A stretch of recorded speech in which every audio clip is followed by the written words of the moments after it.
We are here now with Rochelle, Phelan, LeBel, with myself, Mike Delorier, and behind the camera is Jason Walker. Rochelle, would you give the people your age and how long you did live in Sabattus?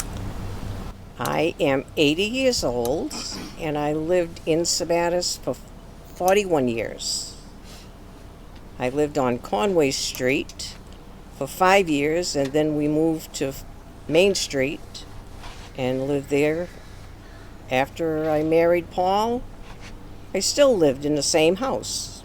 So for 41 years total. We moved to Litchfield in 2004. Kindergarten and first grade was on Green Street, and then we moved down to the high school, and that was from second grade to fifth grade. And then they built the new school, which was on the Pond Road, and I went there for 1 year. And then the 7th, we had to go back to the high school, and 7th through 12th was at the high school. And what was it like growing up in the village of Sabattus as a child? It was good. We had friends right there on Main Street. There was the brick walk was there. There were girls there that I chummed with. The Page girls were on the hill. It was great growing up. We all played together, and then in my teenage years, we had the Drum and Bugle Corps, and I was a majorette in the Drum and Bugle Corps. And I can remember going to Old Orchard, going to Bangor, going different places like that to march.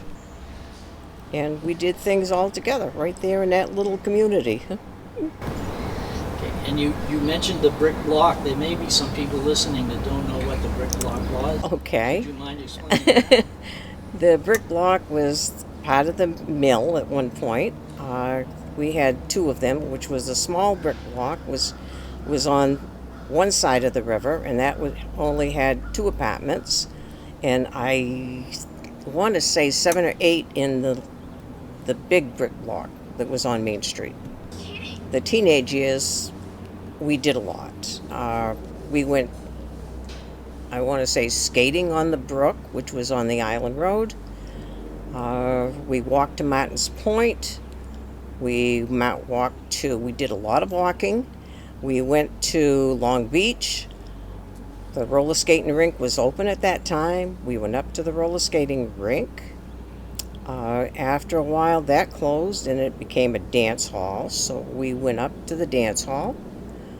And then, as an older teenager, the farm was out on 132, so we went out there to dance.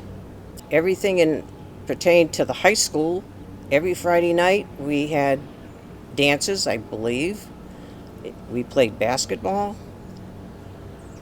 Everybody played basketball. When you mentioned the farm, that was where the Legion. That was the Legion farm, right? Correct? Yes, Okay. Yeah, that was the Legion farm. I know a big hangout, and I don't know if it was before your time or not, but used to be at Cushman's. Was that? Oh yes. We walked. See, like I said, if you lived in town, we walked. So Cushman's, we'd go up there, and they had a jukebox. And they had pinball machines. So you either danced or you played the pinball machines. And the guys at that time, Victor Seguin, he still had his barbershop. So the guys would go over and play pool, but then they'd come back to Cushman's. That was when you was a teenager, and you said you did go to Martin's Point. You used to walk up there. Can you elaborate a little bit on how it was at Martin's Point when you was going up there? We would go up almost nightly, and Mrs. Early had her concession little house there, and there was music always playing up there. We danced right outside in the driveway. So it was a fun time. Everybody in town, everybody walked. And then we played during, I can't say play, but during the summertime, you'd go to the beach and you'd always congregate up by the big rock.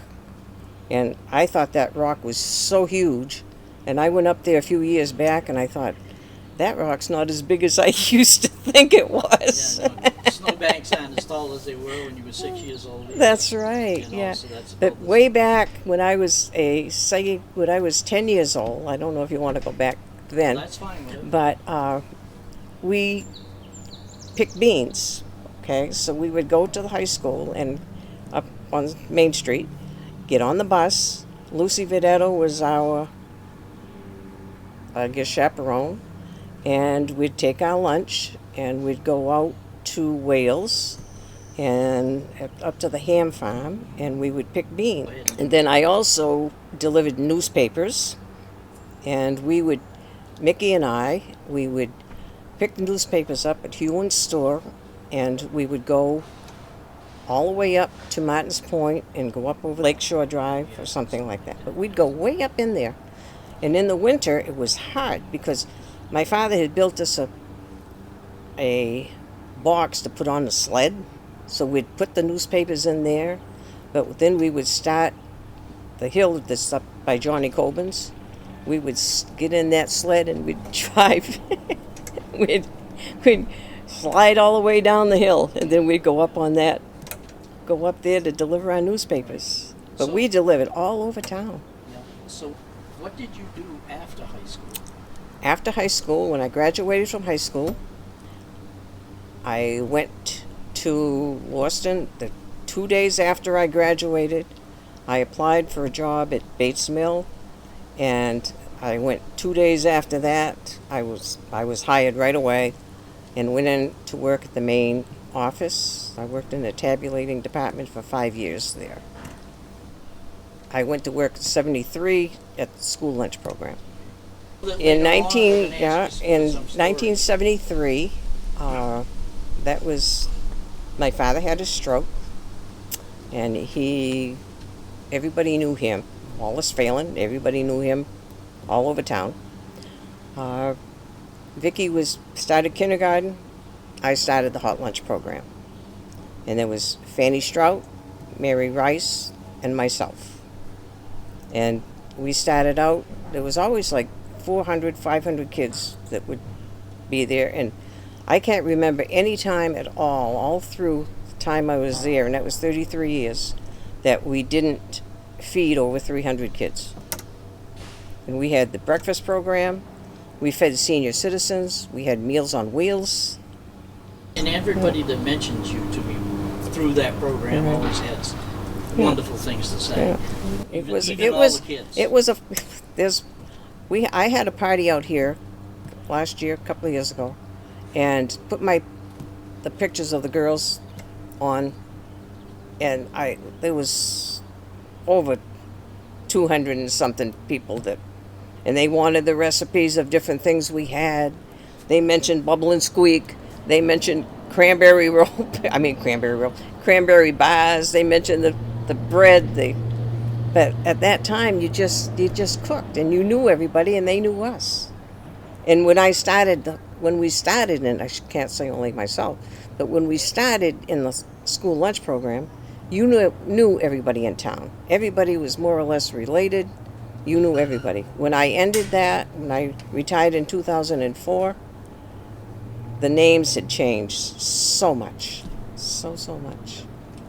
So that might even bring us right into what is the biggest change you've seen in Sabattus? When I was there, I would say in the hot lunch program, I retired in June in 2004, and we moved out here right away. But it was in the school itself. The different things that we did in school, I was involved with a lot of things in school. My kids were all in schools. They were all, they played sports at Oak Hill. Everything had changed from the time we were growing up until, later on. Yeah. There's a lot of Jason and I noticed echoing of the same thing, and I guess the words would be there was a change in the sense of community. as far as the people. Right. And I know several people have mentioned that, and the way they put it is everybody knew their neighbor, but now you Right. don't even know your neighbor's name, That's- type yeah. of thing, you know. Yeah. Right. We knew everybody that lived on Main Street. I will say most, like you people lived on Dog Alley.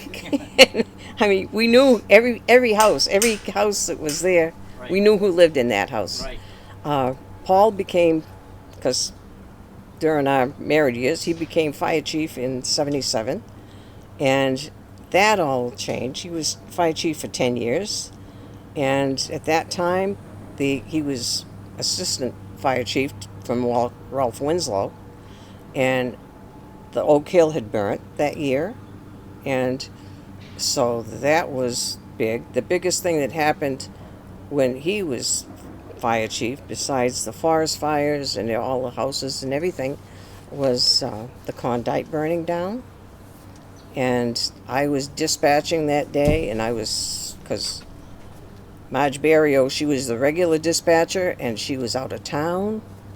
And I was scared stiff because you had to have all these outside towns, you had to get them all in there because it burnt. It was all on Halloween night. Yes. What exactly is a bubble and squeak? Oh my, yes. And And still, could you make it off the top of your head? yes, without I it? could. I could make that, and I could make that in a heartbeat. And sometimes I still make it because I still like it. Okay, what it is just Hamburg, and then you had a can of diced carrots, peas, and potatoes, and tomato soup. And it's just like a stew. Some people liked it, some people didn't.